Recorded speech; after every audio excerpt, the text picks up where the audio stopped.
Assalamualaikum warahmatullahi wabarakatuh. Hai, bertemu lagi dengan saya Sri Mujiasih, CGP Angkatan 4 Kabupaten Sidoarjo. Hari ini saya akan berbagi tugas 2.1.A.4.1 Forum Diskusi Eksplorasi Konsep Pembelajaran Berdiferensiasi. Pertanyaan pemantik yang pertama, informasi atau fakta apa yang disampaikan dalam video dan artikel tersebut? Menurut Tomlinson, kebutuhan belajar siswa didasarkan kepada 3 aspek.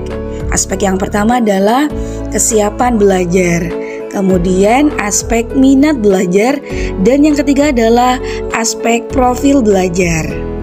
Ketiga aspek ini dijadikan dasar dalam praktik pembelajaran berdiferensiasi.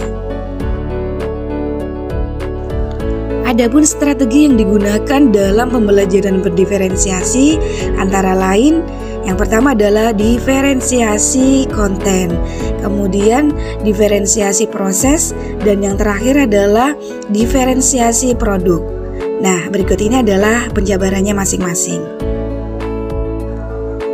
Yang pertama adalah diferensiasi konten. Apa sih yang dimaksud dengan konten? Konten di sini adalah apa yang kita ajarkan kepada murid-murid kita. Nah, konten dapat terbentuk didasarkan oleh beberapa aspek. Yang pertama adalah sesuai dengan tingkat kesiapan siswa.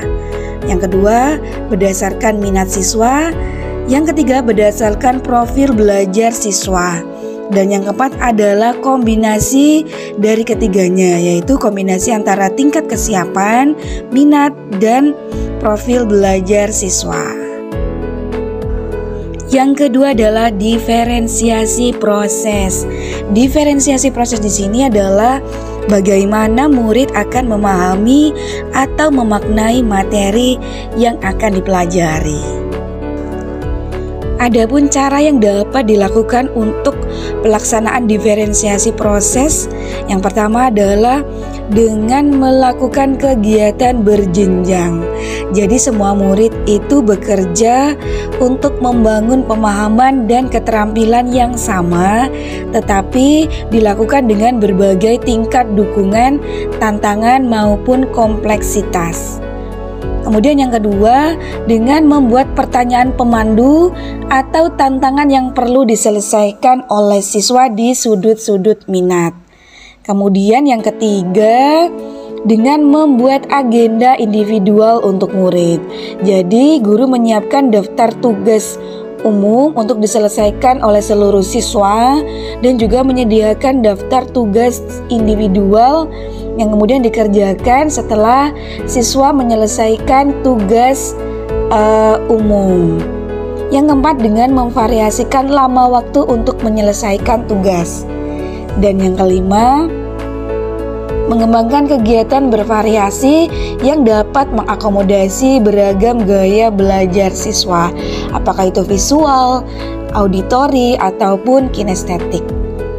Dan yang terakhir, dengan cara menggunakan pengelompokan yang fleksibel yang telah disesuaikan dengan kesiapan, kemampuan, dan minat belajar siswa.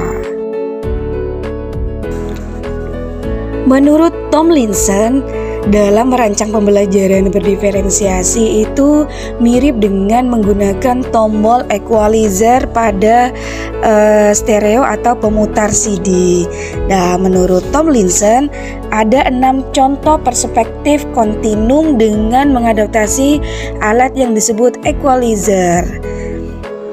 Nah, 6 perspektif tersebut antara lain, yang pertama bersifat mendasar atau bersifat transformatif, kemudian konkret atau abstrak, sederhana atau kompleks, terstruktur atau open-ended, kemudian tergantung atau mandiri, dan yang terakhir lambat atau cepat. Yang ketiga adalah diferensiasi produk. Produk di sini adalah hasil pekerjaan atau unjuk kerja dari siswa yang harus ditunjukkan kepada guru. Produk yang dihasilkan oleh siswa tentunya harus mencerminkan pemahaman siswa dan juga harus berhubungan dengan tujuan pembelajaran yang diharapkan.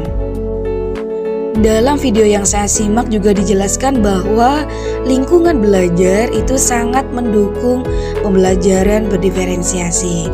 Jadi, lingkungan belajar dapat menciptakan komunitas belajar yang aman, nyaman, merasa dihargai, merasa diterima, saling mendukung, bertanggung jawab, sehingga lingkungan belajar yang efektif dapat tercipta.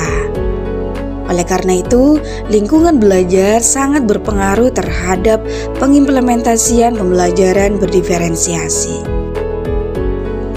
Pertanyaan yang kedua, gagasan baru apa yang Anda dapatkan dari video dan artikel yang Anda lihat?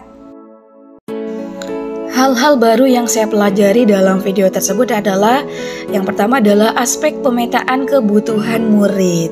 Selanjutnya, strategi pembelajaran berdiferensiasi, penerapan diferensiasi konten, proses dan juga produk, kemudian penerapan pembelajaran berdiferensiasi di kelas, pengaruh lingkungan belajar dalam pembelajaran berdiferensiasi, dan juga contoh RPP berdiferensiasi. Pertanyaan ketiga, apa yang menurut Anda akan sulit untuk diimplementasikan? Mengapa? Menurut saya akan sulit karena yang pertama, kurikulum terdiferensiasi itu belum sinkron dengan kurikulum berbasis kompetensi yang sekarang kita jalankan. Kemudian kurikulum berbasis kompetensi masih memperhitungkan KKM dalam proses penilaian hasil belajar siswa. Yang kedua adalah sulitnya menyusun dan mengimplementasikan RPP berdiferensiasi. Yang ketiga, sulitnya penilaian pada kurikulum berdiferensiasi karena tidak adanya KKM. Kemudian yang terakhir adalah saya khawatir tidak mendapat dukungan dari rekan sejawat karena sebagian dari mereka tidak mau keluar dari zona nyaman mereka dengan pembelajaran yang selama ini mereka laksanakan. Yang keempat, pertanyaan apa yang masih Anda miliki atau klarifikasi? Apakah yang masih Anda perlukan terkait dengan isi video dan artikel tersebut? Adapun pertanyaan yang masih saya miliki terkait dengan video atau artikel tersebut adalah yang pertama, seperti apa sih contoh konkretnya dalam penerapan pembelajaran berdiferensiasi?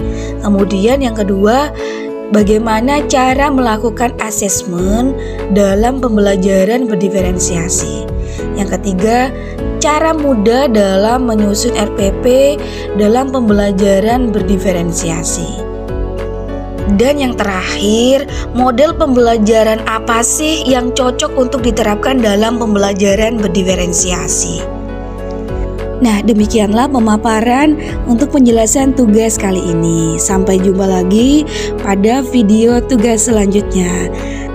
Saya akhiri, wassalamualaikum warahmatullahi wabarakatuh.